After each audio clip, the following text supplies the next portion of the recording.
Blood pressure एक ऐसी common बीमारी है जिसके सिम्टम्स या तो शुरुआती में निग्लेक्ट हो जाते हैं क्योंकि वो इतने माइल्ड होते हैं कि हम इसे किसी और वजह से होने वाली चीज़ों को समझकर नज़रअंदाज कर देते हैं। अगर कुछ उदाहरण हम देखें तो जैसे सर दर्द होना, चिड़चिड़ापन बढ़ जाना, चेस्ट पेन होना, ऐसे कुछ कॉमन सिम्टम्स या आंखों में दर्द होना। ऑफ कोर्स अगर हम इन्हें देखते हैं या इन्हें महसूस करते हैं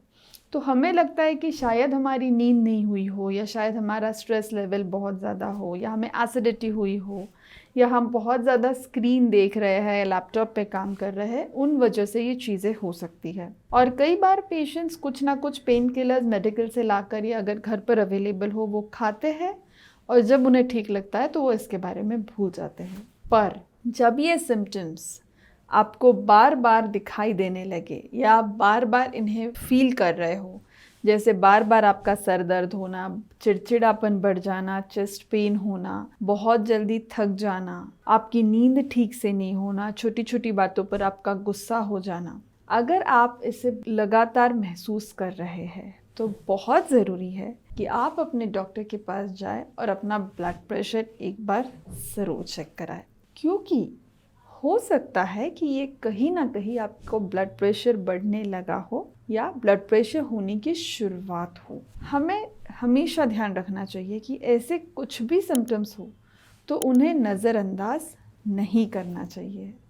बस पेन किलर खा ली, ठीक लगने लगा और उसके बारे में हम भूल गए, ये बहुत गलत बात है। तो इसीलिए अगर कुछ भी लक्षण आपको दिखते हैं तो आपको ये ज़रूर ध्यान रखना है कि अपने डॉक्टर के पास जाए और अपना हेल्थ चेकअप ज़रूर करें, क्योंकि अगर ऐसी बीमारियां अगर हम समय पर कंट्रोल नहीं करते हैं तो आगे जाके इसके कॉम्प्लिकेशंस बढ़ सकते हैं। तो क्या कॉम्प्लिकेशन हो सकते हैं हाई ब्लड प्रेशर के? ब्लड प्रेशर जब बहुत अधिक होता है तो ये हमारे शरीर में हमारी आर्टरीज को, हमारी धमनियाँ जिसे हम कहते हैं, उन्हें डैमेज कर सकते हैं। आमतौर पर या नॉर्मली हमारे ब्लड वेसल्स बहुत ही फ्लेक्सिबल रहते हैं, पर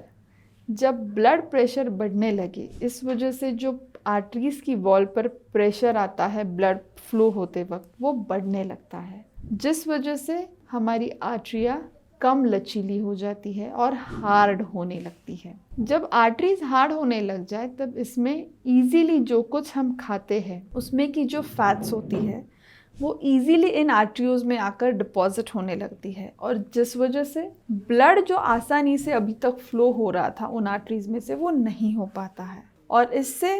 आपको आगे जाके heart related problem, blockages issue, stroke जैसी प्रॉब्लम्स ये शुरू होने लगते हैं। स्ट्रोक आना या पैरालिसिस आना, क्योंकि ब्लड प्रेशर बहुत अधिक है तो कुछ क्षणों के लिए जब वो पंप होता है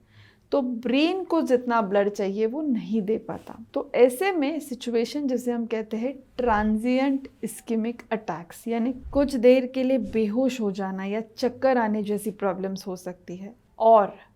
अगर पर्सिस्टेंटली ब्लड प्रेशर बहुत अधिक है तो ऐसे सिचुएशन में पैरालिसिस भी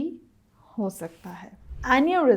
एन्यूरिज्म यानी जहाँ पर ब्लड वेसल्स पर बहुत अधिक प्रेशर हो, क्योंकि वो आर्टरीज वीक हो चुकी है तो उसमें से वो बल्ज कर सकती है और फूट सकता है, जिसमें आपको ब्लीडिंग के चांसेस बहुत बढ़ जाते हैं।